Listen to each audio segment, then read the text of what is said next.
नमस्कार, good morning. आज है 22 जून 2021 और हिमाचल प्रदेश की आज की सबसे बड़ी खबरें हम आपके लिए लेकर आए हैं। पेश है आज की सबसे बड़ी खबरें।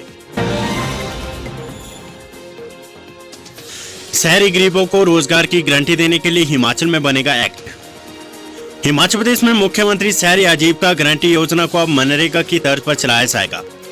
इसके लिए एक्ट बनाने की तैयारी है। जॉब कार्ड जारी होने के 15 दिनों के भीतर शहरी स्थानीय निकायों के निवासियों को 120 दिन की गारंटी सुनिश्चित की गई है। अगर काम ना मिला तो 75 रुपए प्रतिदिन बेरोजगारी भत्ता दिया जाएगा। शहरी विकास मंत्री सुरेश भारद्वाज ने कहा है कि इस योजना के तहत बीते अप्रैल से अब तक 1300 लोगों का पंजीकरण किया गया है। 50% से अधिक पंजीकरण 7 मई के बाद लॉकडाउन के दौरान किए गए हैं। वर्तमान में लॉकडाउन के दौरान इस योजना के तहत 500 से अधिक लोग काम कर रहे हैं, जबकि 800 से अधिक लोगों को जॉब कार्ड दिए गए हैं। इस वर्ष मार्च तक 5000 लोगों को पंजीकृत किया है, जिनमें से 4800 को जॉब कार्ड दिए गए हैं, जबकि 4500 लोगों को रोजगार दिया गया है। इस वित्त वर्ष के बजट के लिए 4 करोड़ रुपए का प्रावधान किया गया है।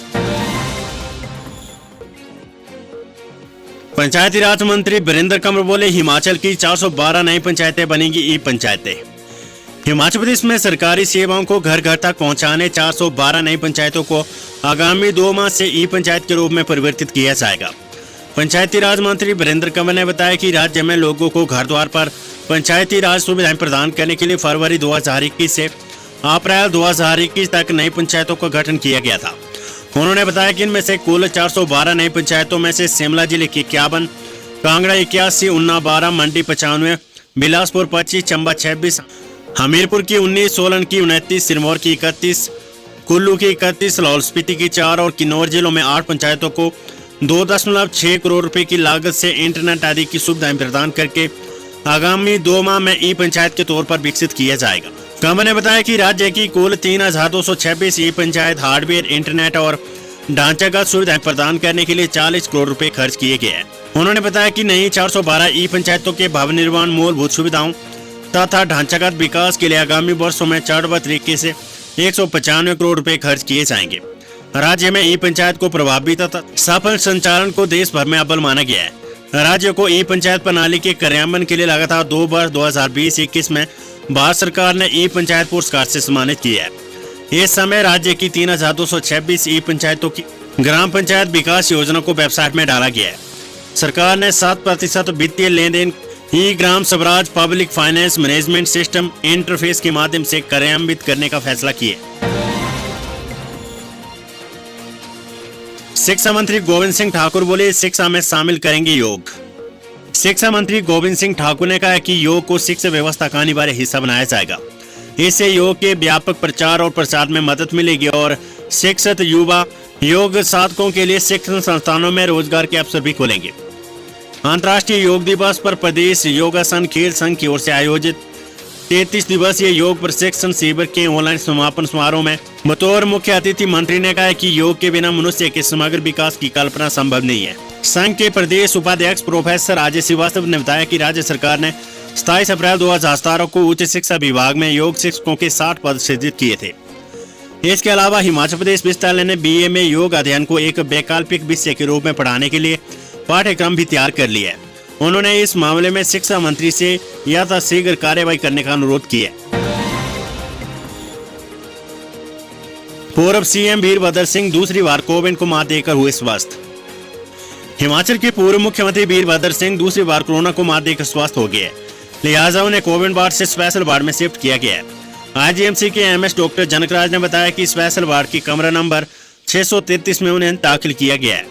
हाँ, वे काफी हद तक स्वस्थ है। उधर विधायक विक्रमादित्य सिंह ने कहा कि मां भीमा काली के आशीर्वाद से वीरभद्र सिंह स्वस्थ हुए। जनता की दुआओं से भी जल्द ही पूरी तरह से स्वस्थ हो गए। उन्होंने सभी शुभ चिंतकों से निवेदन किया कि वे उनसे मिलने IGMC न आए।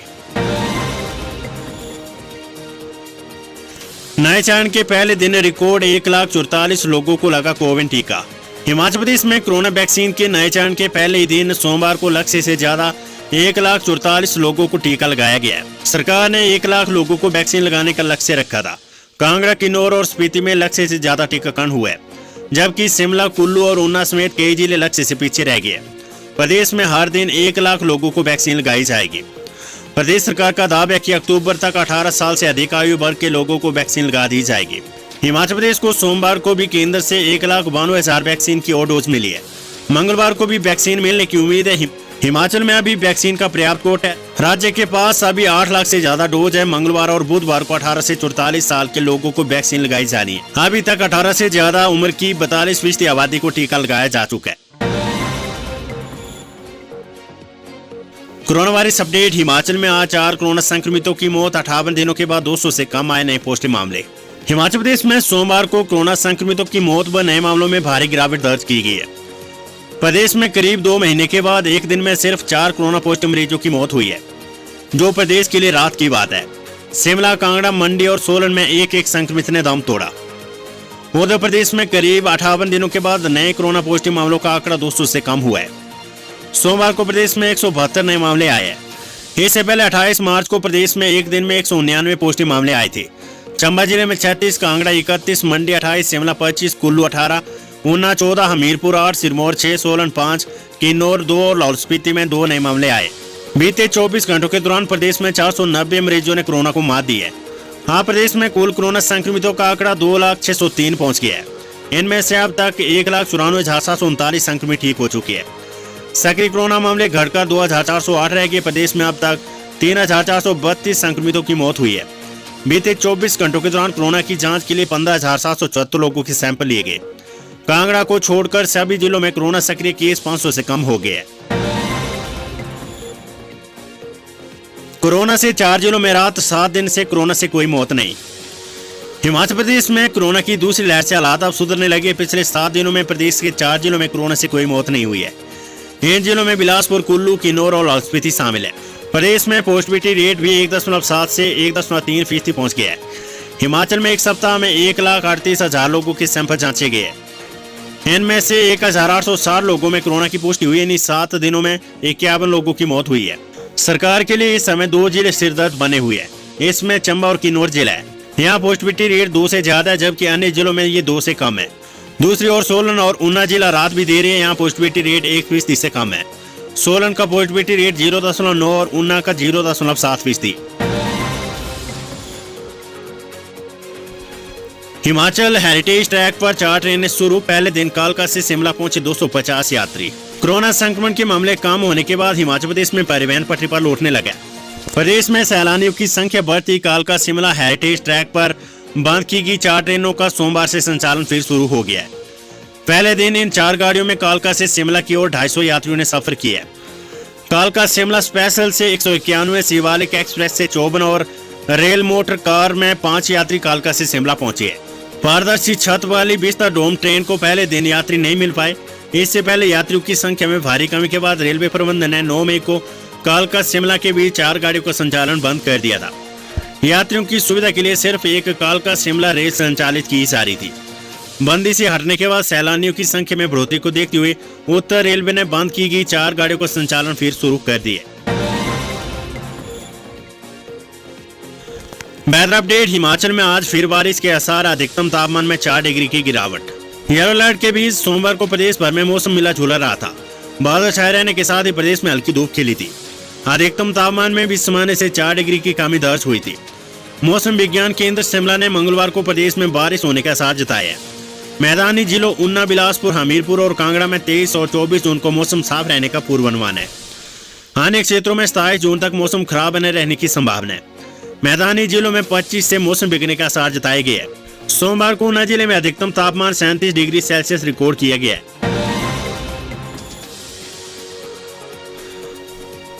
सैलानी अब इलेक्ट्रिक बस से एक दिन में कर सकेंगे रोहतांग और अटल टनल का दीदार। 13,050 फीट ऊंचे रोहतांग दर्रे में बर्फ के बीच मस्ती करने के लिए अब सैलानियों को ज्यादा जेब ढीली नहीं करनी पड़ेगी। हिमाचल पथ परिवहन निगम कुल्लू ने सोमवार से एक इलेक्ट्रिक बस सेवा शुरू कर दी है। किराया 600 रुपए प्रति सवारी रखा गया है। अब सैलानी रोहतांग में बर्फ के साथ 9 से अधिक किलोमीटर लंबी अटल टनल रोहतांग को भी निहार सकेंगे। बस सेवा शुरू होने से सैलानियों को काफी सुविधा मिलेगी। इससे पहले रोहतांग जाने के लिए उन्हें टैक्सी का ज्यादा किराया अदा करना पड़ रहा था। गौरतलब है कि 2 वर्ष पहले भी निगम ने इलेक्ट्रिक बस सेवा मनाली से रोहतांग के लिए आरंभ की थी, लेकिन कोरोना काल के चलते ये सेवा बंद रही। सोमवार को पर्यटकों को लेकर एक बस रोहतांग दर्रा भेजी गई थी, जबकि मंगलवार से हर रोज 3 इलेक्ट्रिक बसें भेजी जाएगी। रोहतांग की पार्किंग में बस से 2 घंटे तक रुकेगी। इस बीच सैलानी बर्फ में मस्ती करने के साथ साहसिक गतिविधियों का भी आनंद ले सकते हैं। इसके बाद बस रोहतांग से कोकसर बाजार पहुंचकर गुफा होटल की ओर निकलेगी। यहाँ से अटल टनल नॉर्थ पोर्टल से होकर सैलानी मनाली तक छोड़े जाएंगे। इस संबंध में हिमाचल पथ परिवहन निगम मनाली के अड्डा प्रभारी दीपक ने कहा है कि आप सैलानी एक दिन में रोहतांग और अटल टनल रोहतांग देख पाएंगे।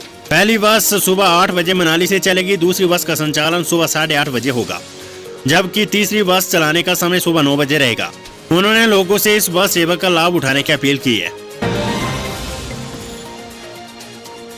खबर एचपीयू शिमला से बीएड और यूजी परीक्षाओं का शेड्यूल जारी।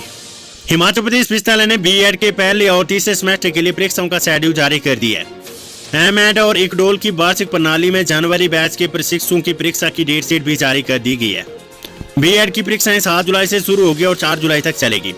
इस बार कॉलेजों में 1 जुलाई से शुरू होने वाली यूजी फाइनल ईयर की परीक्षाओं को देखते हुए विश्वविद्यालय से संबंधित सभी सरकारी और निजी बीएड कॉलेजों में ही परीक्षा केंद्र स्थापित करने की अनुमति मिल गई है। इससे ये परीक्षाएं पूरे कोविड प्रोटोकॉल को फॉलो करते हुए करवाई जाएगी। बीएड और एमएड की परीक्षाओं के लिए प्रदेश भर में 75 परीक्षा केंद्र स्थापित किए जाएंगे। इसमें करीब 16,000 प्रशिक्षु परीक्षा देंगे। एक साथ शुरू हो रही यूजी और बीएड एमएड की परीक्षाओं के चलते आवश्यक दूरी और संक्रमण से बचाव के पूरे बंदोबस्त के साथ परीक्षा संचालित करने के लिए विश्वविद्यालय ने सभी केंद्रों को आवश्यक दिशा निर्देश भी जारी कर दिए। बच्चों को कोरोना से बचाएगा आयुष्मान भव कार्यक्रम, प्रशासन ने कसी कमर। वैश्विक महामारी कोरोना की संभावित तीसरी लहर से बच्चों को सुरक्षित रखने के इरादे से सिरमौर प्रशासन ने एक नई पहल करते हुए अंतर्राष्ट्रीय योग दिवस पर आयुष्मान भव कार्यक्रम की शुरुआत की है। कार्यक्रम के तहत 0 से 18 वर्ष की आयु के बच्चों प्रशासन ने 3 श्रेणियों में विभाजित किए, जिन्हें कोरोना संक्रमण के प्रति जागरूक किया जाएगा। मीडिया से बात करते हुए DC Sirmaur doctor R K. Prothi ने कहा है कि इंटरनेशनल योगा डे पर आज कोरोना वायरस की संभावित तीसरी लहर को लेकर आयुष विभाग द्वारा आयुष्मान भव कार्यक्रम का शुभारंभ किया गया है। विधानसभा अध्यक्ष विपिन परमार ने लिया वैक्सीनेशन महाअभियान का जायजा का नवंबर माह तक होगा प्रदेश में वैक्सीनेशन। धर्मशाला में विधानसभा अध्यक्ष विपिन सिंह परमार सोमवार को थोरल में अंतर्राष्ट्रीय योग दिवस और 18 से 44 आयु वर्ग के लोगों के लिए आयोजित टीकाकरण महाअभियान का जायजा लिया। उन्होंने कहा कि प्रदेश में प्रतिदिन 1 लाख लोगों का वैक्सीनेशन करने का लक्ष्य निर्धारित किया गया है। इसके लिए प्रदेश में 809 टीकाकरण केंद्र स्थापित किए गए हैं।